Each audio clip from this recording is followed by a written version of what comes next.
El tema es vectores aleatorios.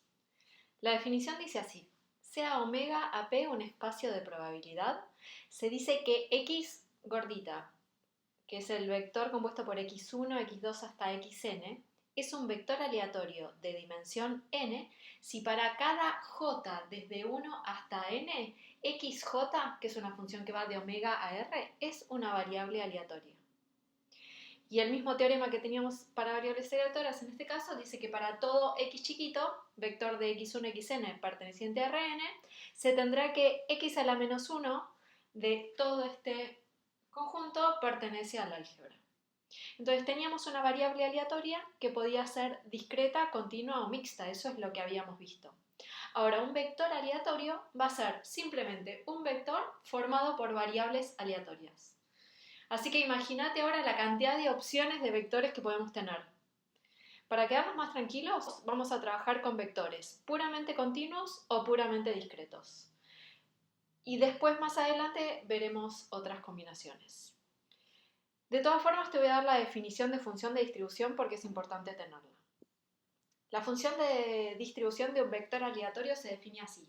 Sea x un vector aleatorio de dimensión n, definimos la función de distribución de x como f sub x de x chiquita, x vectores, igual a la probabilidad de que x1 sea menor o igual a x1 chiquita y x2 sea menor o igual a x chiquita y así hasta xn menor o igual a xn chiquita. Es la intersección de todos estos eventos. ¿Cuáles van a ser las propiedades? Te las voy a contar cuando x es un vector aleatorio bidimensional, o sea, solo para el vector aleatorio xy. La primera dice que el límite para xy tendiendo a infinito de esta función de distribución tiene que ser 1.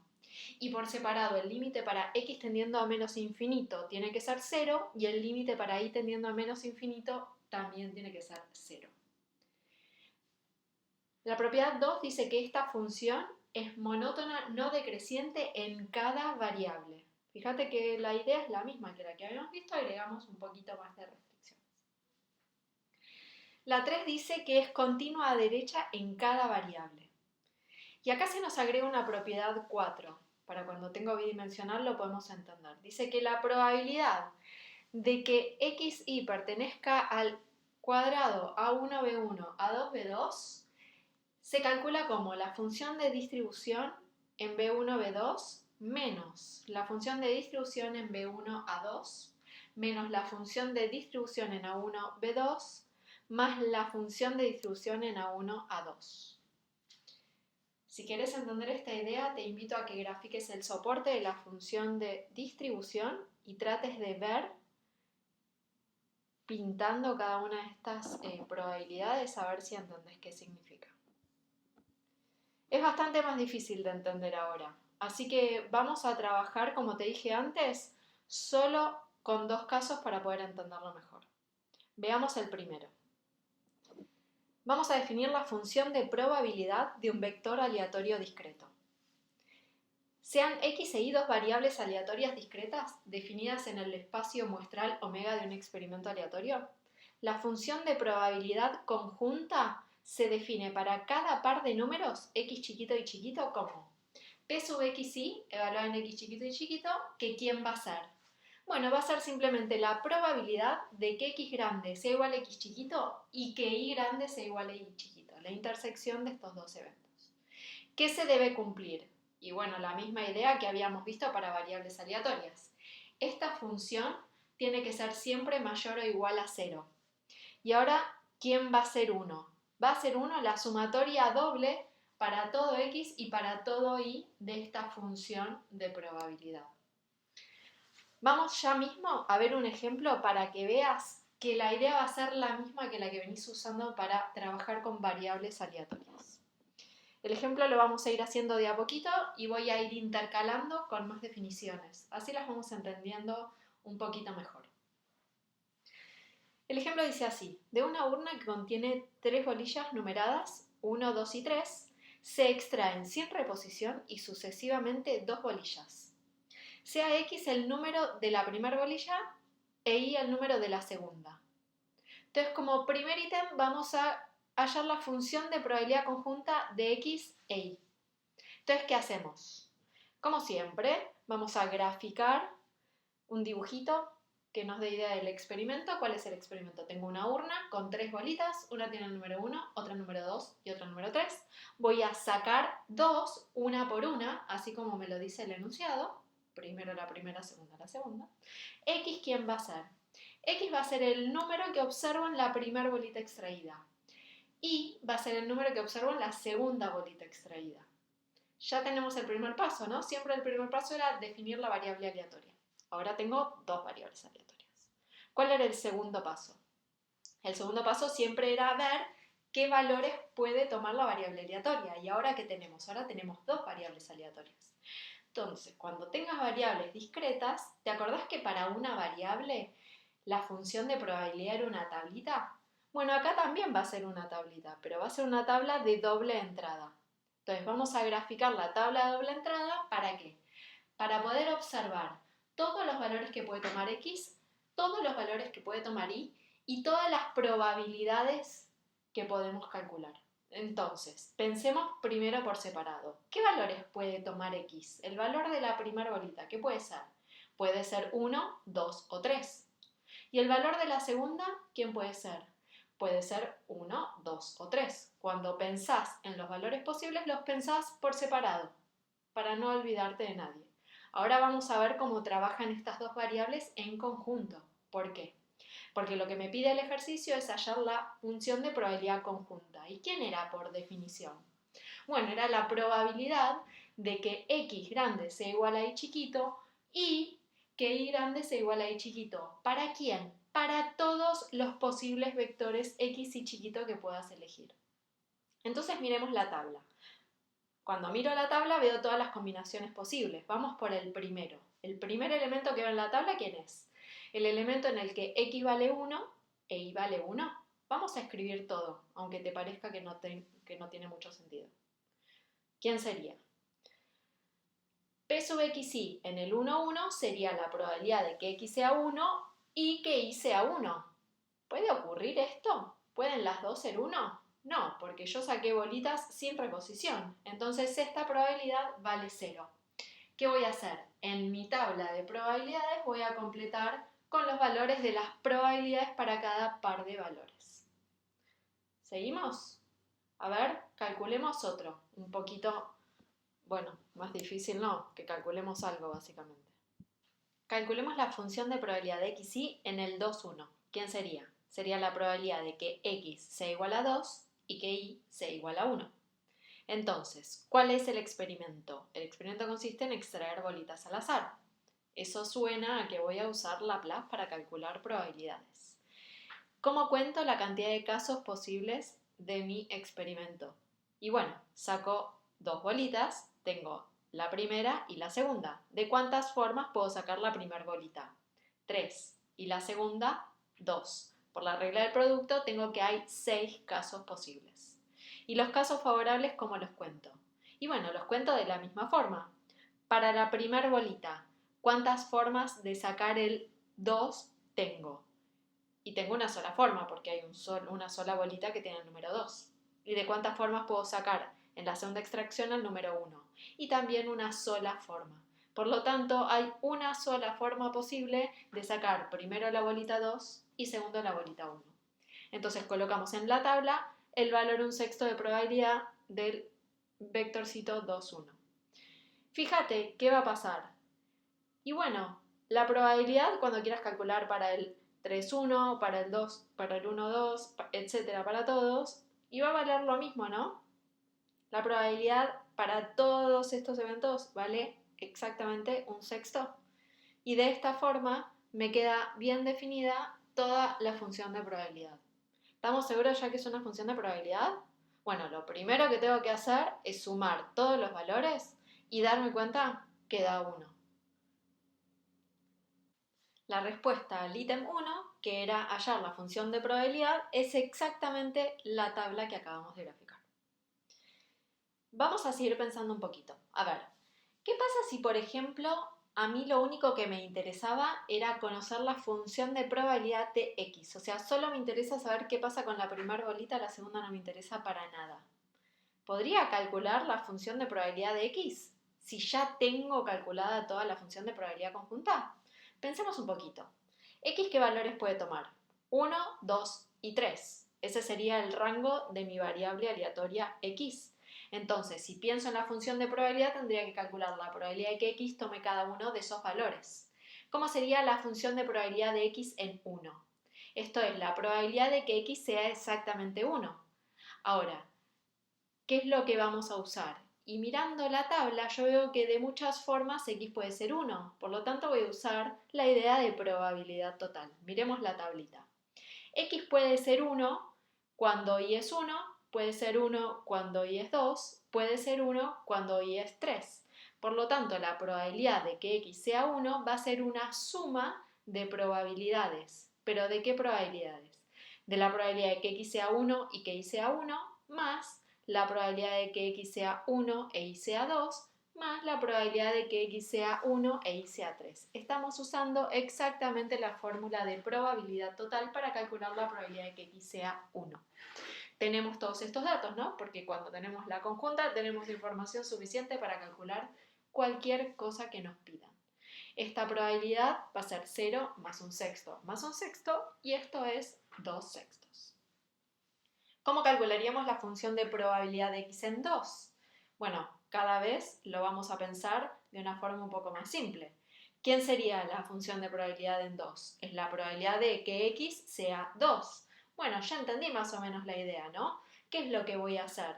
Y voy a mi tablita, me fijo cuando X es 2 y veo que es toda la columna equivalente a X igual a 2. O sea, ¿qué es lo que estamos haciendo? Estamos sumando para todos los distintos valores de Y, la probabilidad de que X sea 2, intersección que Y tome cada uno de esos valores. ¿Y qué estoy haciendo? Y ya que me quedó todo este espacio en la tabla, lo que estoy haciendo es escribiendo abajo el resultado de esa suma. Entonces, ya podemos ver perfectamente que la probabilidad de que X sea 3 va a quedar también 2 sextos porque consiste en sumar toda esta columna. Entonces, fíjate, ya que me quedaba este espacio en la tabla, lo voy a usar para escribir la función de probabilidad de X. Me queda todo acá abajo. ¿Y qué es lo lindo de esta forma de escribirlo? Que ahora voy a querer saber qué pasa con la función de probabilidad de Y. ¿Y qué es lo que voy a pensar? Y va a ser lo mismo, ¿no? Voy a usar probabilidad total, pero no voy a hacer todo el desarrollo, porque ¿qué va a pasar? Cuando quiera calcular la probabilidad de que Y sea 1, voy a sumar todos los valores de la fila correspondiente a Y igual a 1. Lo mismo con 2 y lo mismo con 3. De esta forma, en el margen de la tabla, bien a la derecha, me está quedando la función de probabilidad de Y. Antes de seguir me fijo que todo sume 1, porque las funciones de probabilidad por separado también tienen que sumar 1. Entonces fíjate, en el margen derecho, al costado, me quedó la función de probabilidad de Y. Y en el margen inferior de la tabla me quedó la función de probabilidad de X. Somos tan originales en esta materia que a estas funciones de probabilidad las vamos a llamar distribuciones marginales. ¿Cuándo las voy a llamar así? Cuando tenía como dato la función conjunta y a partir de una función de probabilidad conjunta pude calcular las funciones de probabilidad de cada variable por separado. Entonces vamos a dar una definición elegante. Las funciones de probabilidad marginales para X y para Y las vamos a definir como la función de probabilidad marginal de X se calcula como la suma para todos los valores de Y de la función de probabilidad conjunta. Y la función de probabilidad marginal de Y la vamos a calcular como la suma para todos los valores de X de la función de probabilidad conjunta. Fíjate que para la función de probabilidad de X sumamos por columna y para la de Y sumamos por fila, por la forma en la que me había quedado la tabla. Fíjate que la tabla es una hermosa forma de expresar los valores porque me hace que todas las cuentas sean muchísimo más fáciles. Vamos a una última. Te voy a pedir un tercer punto en este ejercicio. Vamos a calcular la probabilidad de que y sea mayor que x. ¿Cómo calcularías esta probabilidad? Bueno, a mí se me ocurre ir a la tablita y fijarme todos los cuadraditos que cumplen con la condición de que y sea más grande que x. Y lo cumple para cuando y vale 2x es 1, cuando y vale 3x es 1 y cuando y vale 3 y x es 2. Entonces observo que todos estos cuadraditos celestes corresponden a la probabilidad pedida. Entonces, bueno, voy a sumar probabilidades, ¿no? ¿Tiene sentido? Que serían un sexto más un sexto más un sexto, lo cual me da un medio.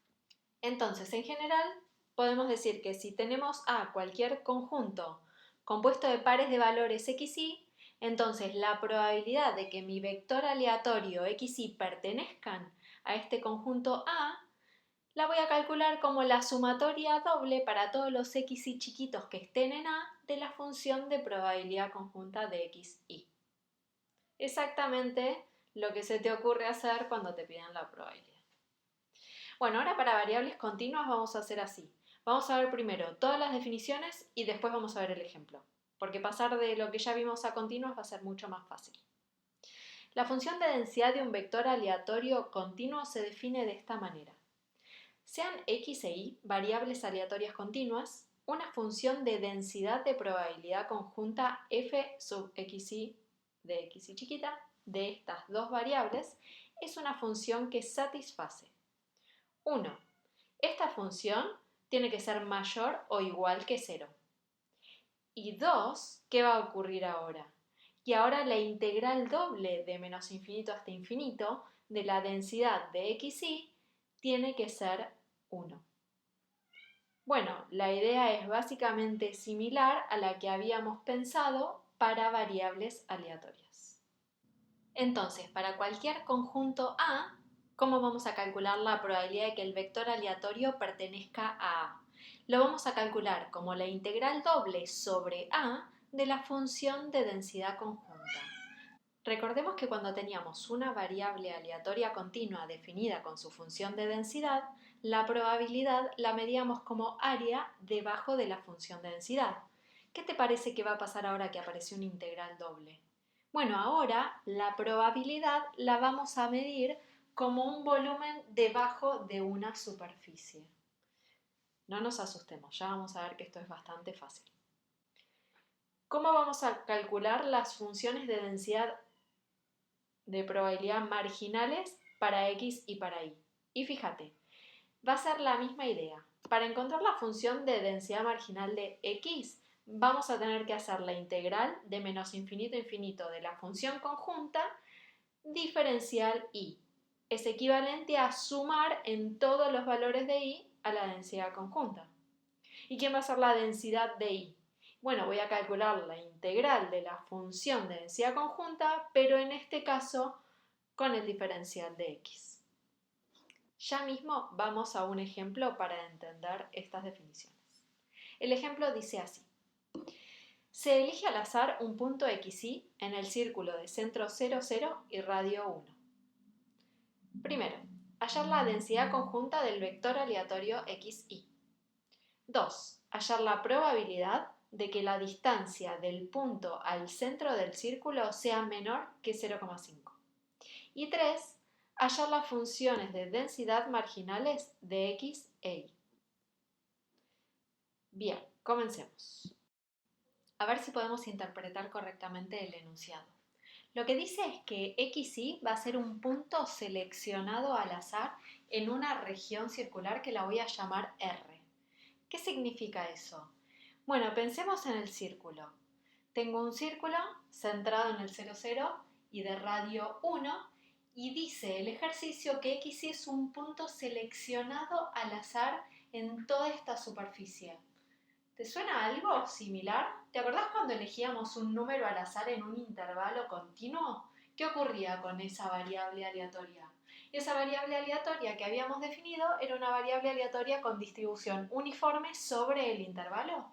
Bueno, ahora va a pasar exactamente lo mismo, pero en vez de una variable va a ser un vector. El vector xy va a tener distribución uniforme, pero sobre toda la región x. ¿Y eso qué significa? ¿Cómo sería nuestra función de densidad conjunta? Bueno, tiene que ser de forma tal que para todos los puntitos X y en R, la función de densidad tiene que ser constante y tiene que ser 0 afuera. ¿Cuál va a ser el valor de esa constante? Bueno, para que esta función sea de densidad, lo primero que tiene que ocurrir es que esa k tiene que ser mayor o igual a 0. ¿Y la segunda cuál es? Y bueno, es que la integral doble de la densidad de menos a más infinito tiene que ser 1. Entonces pensemos un cachito. Tengo que hacer la integral doble sobre la región R de k diferencial x diferencial y, pero que es una constante que puedo sacar afuera de la integral. ¿Y quién es la integral doble sobre una región de 1 por diferencial x diferencial y? Bueno, eso es exactamente el área, ¿no? Y el área del círculo es pi por radio al cuadrado. Por lo tanto, deducimos que k, como el radio es 1, no le queda otra que ser 1 sobre pi. Entonces mi función de densidad va a ser constante si x y está en R y 0 en otros casos. Esta parte va a ser un poco trágica como vergüenza de mi parte, ¿no? ¿Por qué? Porque quiero que entiendas la idea, y para que entiendas la idea tengo que graficar en 3D, y soy la peor graficando en 3D. Pero bueno, voy a hacer mi mayor esfuerzo. ¿Qué es lo que quiero que veas? Quiero que veas que x y son mis variables y mi función de densidad está en la tercera dimensión, porque es f de x y. Entonces, ¿qué es lo que estoy observando? Lo que estoy observando cuando grafiqué x y recién era el soporte de mi función de densidad conjunta. ¿Y quién sería la función de densidad? Sería la altura, o sea, tendría que ver en 3 dimensiones el techo que sería mi función de densidad. Lo que estoy diciendo en este caso, como la función de densidad es constante, es que el techito es plano, ¿sí? Entonces, lo que hago en general es dibujar el soporte e imaginarme cómo sobresale de la hoja mi tercera dimensión. Vas a ver por qué, porque mi dibujo es trágico. Vamos a hacerlo en 3D. ¿Qué sería esto? Y lo que me estoy imaginando es un cilindro, ¿no? Fíjate. Horrible. Sí. Bueno, este cilindro, la sombra es el gráfico que había dibujado antes, que es el soporte, y veo en 3 dimensiones el techito, que es mi función de densidad xy. Entonces, ¿qué habíamos visto? Habíamos visto que la probabilidad ahora va a medirse como el volumen por debajo de esta función. En este caso, corresponde a un volumen de un cilindro, de una forma conocida. Entonces, ¿cómo calculo el volumen del cilindro? Va a ser la superficie de la base por la altura. Fíjate que la altura en este caso va a ser exactamente el valor de la función de densidad. De esta misma forma, como el volumen del cilindro entero tiene que ser 1, puedo despejar el valor de la función de xy, que me da 1 sobre el área del círculo, que es la superficie de la base. ¿Entendiste algo? Espero que sí. Bueno, vamos a decirlo muchas veces a ver si de alguna manera lo vamos entendiendo. Vamos a calcular el punto 2, a ver si se entiende un poquito mejor. Me pide la probabilidad de que la distancia entre el punto y el centro sea menor a 0.5. Escrito súper bonito, eso me está diciendo que la probabilidad de x cuadrado más y cuadrado sea menor o igual a 0,5. Y si pienso que tengo que calcular una integral acá me agarra medio un ataque, ¿no? Pero vamos a pensar un poquito mejor para no tener que hacer esas cosas. ¿Qué sería esto? Voy a ir al soporte y representar lo que me están pidiendo. Lo que me están pidiendo es, si tengo el círculo de radio 0,5, ¿cuál es la probabilidad de caer allá adentro? Si seguís pensando en el cilindro entero, me están pidiendo un subconjunto de todo ese volumen. En este caso es el volumen de un cilindrito más chiquitito. O sea, la probabilidad la puedo ver como la porción de volumen sobre la región naranja. Y podemos calcular el volumen en este caso. Lo podemos calcular usando geometría. Voy a poder calcular el volumen usando superficie de la base por altura. ¿Cuál es la superficie de esta base? La superficie de esta base, que es pi por radio al cuadrado, va a ser pi por 0.5 al cuadrado. ¿Y cuánto vale la altura del cilindro? La altura del cilindro, ¿te estás imaginando que sobresale de la pantalla? Si te imaginas que sobresale de la pantalla, la altura del cilindro es justamente la altura de la función de densidad, que es 1 sobre pi. Por lo tanto, esta probabilidad da 1/4. Vamos con el 3. ¿Qué pedía el ítem 3? El ítem 3 me pedía calcular las funciones de densidad marginales. Bueno, acá es simplemente hacer cuentas integrales, que esto ya lo debes de tener recontra de memoria, porque las integrales que hacemos en esta materia son bastante simples. Entonces, ¿cómo calculamos la función de densidad marginal de x? ¿Quién era por definición? Era la integral de menos infinito a infinito de la función de densidad conjunta diferencial y. Como la función de densidad conjunta está partida, esta función también está partida. Entonces vamos a abrir una llave y pensar en todas las opciones posibles. Fíjate que si x es menor que menos 1 o mayor que 1, la función de densidad conjunta vale 0, por lo tanto su integral también va a ser 0. Así que esta densidad va a ser 0 para todo x menor que menos 1 o x mayor que 1. Tenemos que pensar qué pasa en el medio. Entonces, ¿qué estoy haciendo? Estoy eligiendo un x chiquito cualquiera y estoy viendo para ese x la suma, porque la integral es una suma, de la función de densidad conjunta en todos estos valores. Espero que veas que lo que estamos haciendo es lo mismo que cuando agarrábamos la tabla y sumábamos todos los puntitos de la columna, solo que ahora la suma es infinita y lo veo como una integral. Voy a sumar 1 sobre pi, diferencial y, ¿para qué valores? Fíjate que esta suma va desde menos raíz de 1 menos x al cuadrado hasta raíz de 1 menos x al cuadrado. Para cualquier x chiquita que mueva desde menos 1 hasta 1, el piso y el techo de la integral siempre va a ser el mismo. Y esta integral no es nada difícil porque estoy integrando una constante. Fíjate que el diferencial es y. Entonces, la función de densidad marginal de x da 2 sobre pi por la raíz de 1 menos x al cuadrado, siempre y cuando x esté entre menos 1 y 1. Y vale 0 en otros casos. Eso lo escribíamos con la función indicadora. De la misma forma, vamos a calcular la función de densidad marginal de y, solo que ahora la suma, la integral, va a ser en x.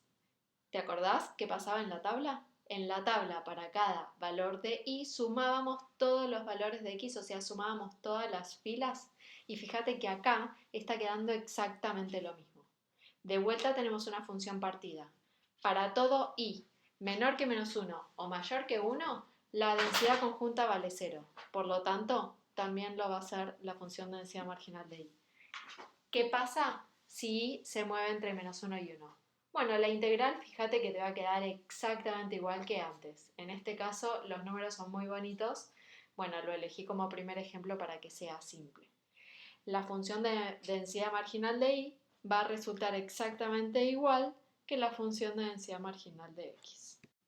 Así como definimos independencia para eventos, ahora vamos a definir independencia pero para variables aleatorias. Y la definición dice así: sea x y un vector aleatorio, las variables aleatorias x e y son independientes si y solo si la probabilidad conjunta de que x pertenezca a A intersección y pertenezca a B se calcula como la probabilidad de que x pertenezca a A por la probabilidad de que y pertenezca a B, pero para cualquier conjunto A y B, para todo conjunto A y B. Vamos a entenderla muy bien con las propiedades. La propiedad 1 dice lo siguiente: se dice que las variables aleatorias x1 y xn son independientes si y solo si la función de distribución conjunta se puede calcular como el producto de las funciones de distribución marginales de cada variable aleatoria. Y acá fíjate que estoy midiendo la probabilidad para todos los posibles valores de nuestras variables. La propiedad 2 dice que si las variables aleatorias discretas x1, xn son independientes, sí y solo sí, la función de probabilidad conjunta se puede escribir como el producto de las funciones de probabilidad marginales. Y lo mismo va a pasar con variables aleatorias continuas. Vas a tener que x1 y xn, variables aleatorias continuas, son independientes. Sí y solo sí, la función de densidad conjunta se puede escribir como el producto de las funciones de densidad marginales. Estos sí y solo sí son geniales. ¿Por qué? Porque si el enunciado me dice que dos variables aleatorias son independientes y conozco sus funciones de densidad por separado, voy a poder obtener la función de densidad conjunta o la función de probabilidad conjunta, dependiendo del tipo de variables, como el producto de esas funciones marginales. Y por otro lado, cuando quiera probar independencia, ¿qué va a pasar? Voy a tener que tener la función de densidad conjunta y las funciones de densidad marginales y tengo que probar que se cumple esa igualdad. Vamos a ver algunas formas mucho más simples de probar independencia, pero por ahí más adelante o en las clases las vamos a ir viendo. Vamos a hacer un último ejemplo para poder entender, o tratar de entender lo mejor posible cómo trabajar con estos vectores aleatorios.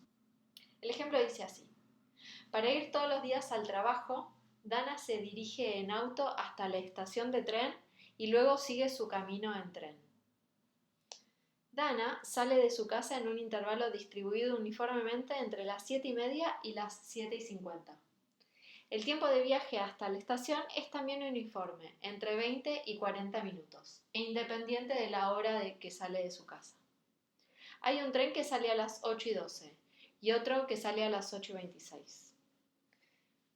Primero te voy a preguntar cuál es la probabilidad de que Dana pierda ambos trenes. Y segundo, cuál es la probabilidad de que tenga que esperar más de 8 minutos en la estación hasta que sale el tren. Vamos a tratar de ver cómo resolver este ejercicio. ¿Qué es lo primero que vamos a querer definir? Como siempre, variables aleatorias. Vamos a tratar de, para este tipo de ejercicios, ordenarnos un poquito. Para no trabajar con horas y minutos, que a veces se puede volver medio engorroso, muchas veces está bueno establecer una hora cero y trabajar de ahí en más todo en minutos.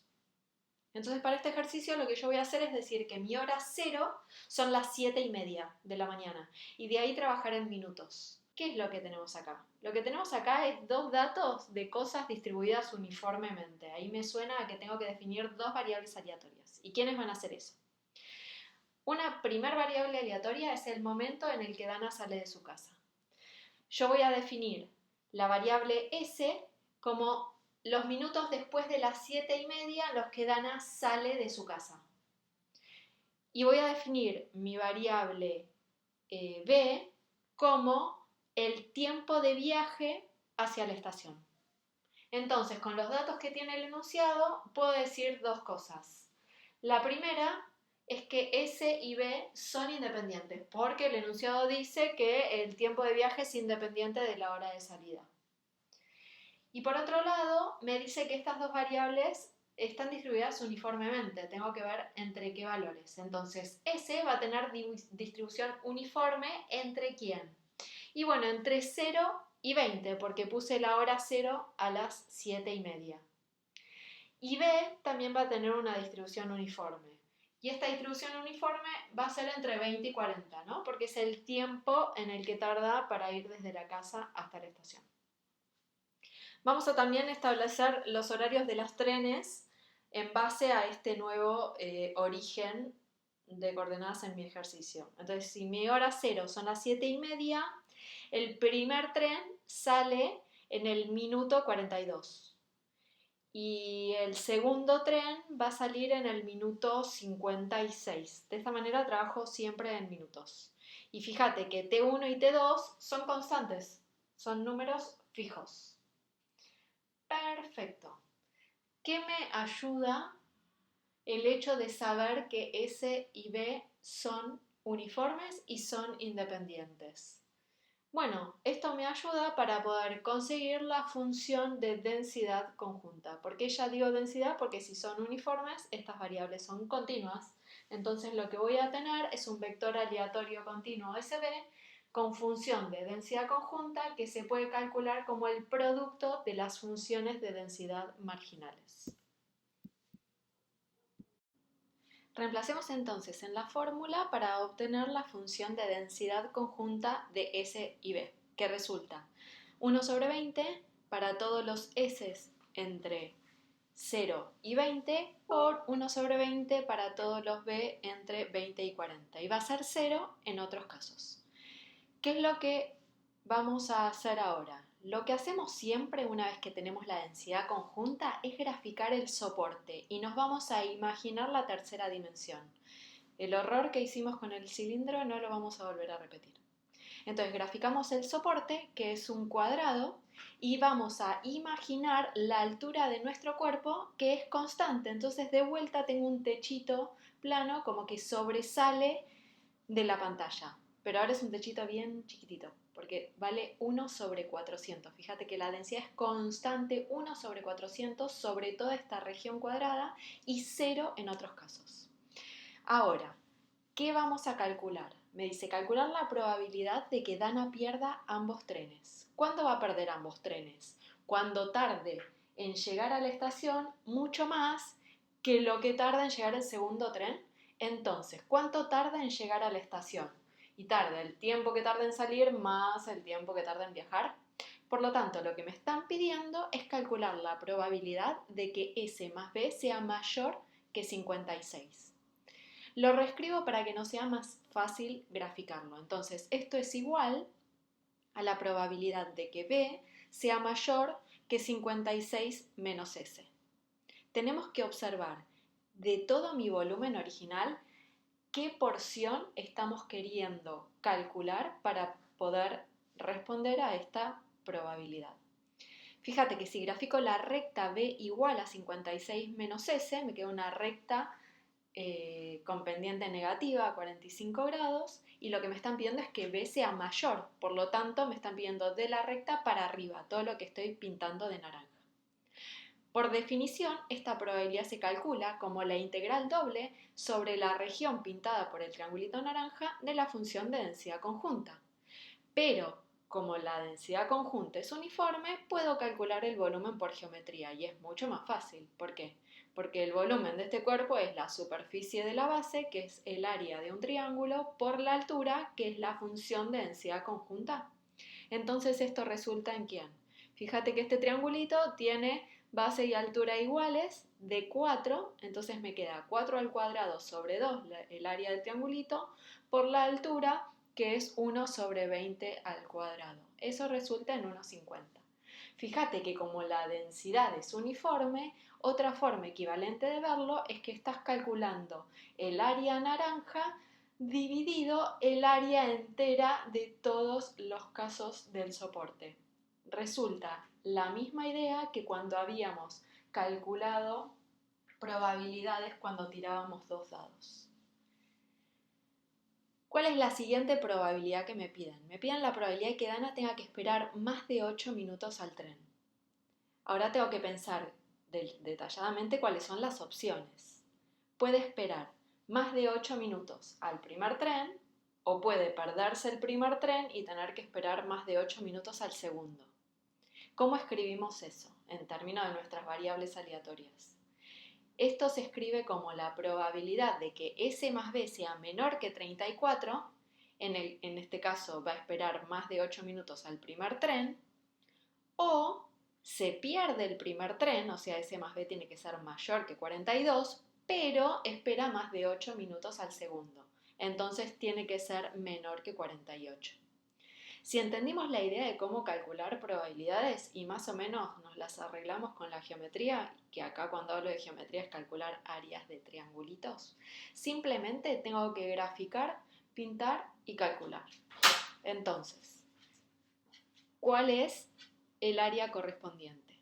Grafico las tres rectas, S más B igual a 34, S más B igual a 42, S más B igual a 48 y quiero la región de este triangulito de abajo violeta y la región comprendida entre las dos rectas B igual a 42 menos S y B igual a 48 menos S. El área del triángulo de abajo es fácil de calcular y para la región de arriba voy a hacer el triángulo grande menos el triángulo chiquito. No nos olvidemos que no estamos calculando superficies, estamos calculando un volumen. Por lo tanto, a la superficie de la base no me tengo que olvidar de multiplicarla por la altura del cuerpo, que me la estoy imaginando. Y esa altura corresponde a la función de densidad 1/400. Bien, espero que se haya entendido. Cuidado con una cosa. Esto de calcular volumen por geometría es muy tentador, pero solo puedo hacerlo cuando la función de densidad es constante, o sea, cuando puedo entender el cálculo del volumen. En todos los casos en los que la función de densidad no sean constantes, vas a tener que necesariamente calcular la integral doble sobre el soporte acotado a la probabilidad que te pidan.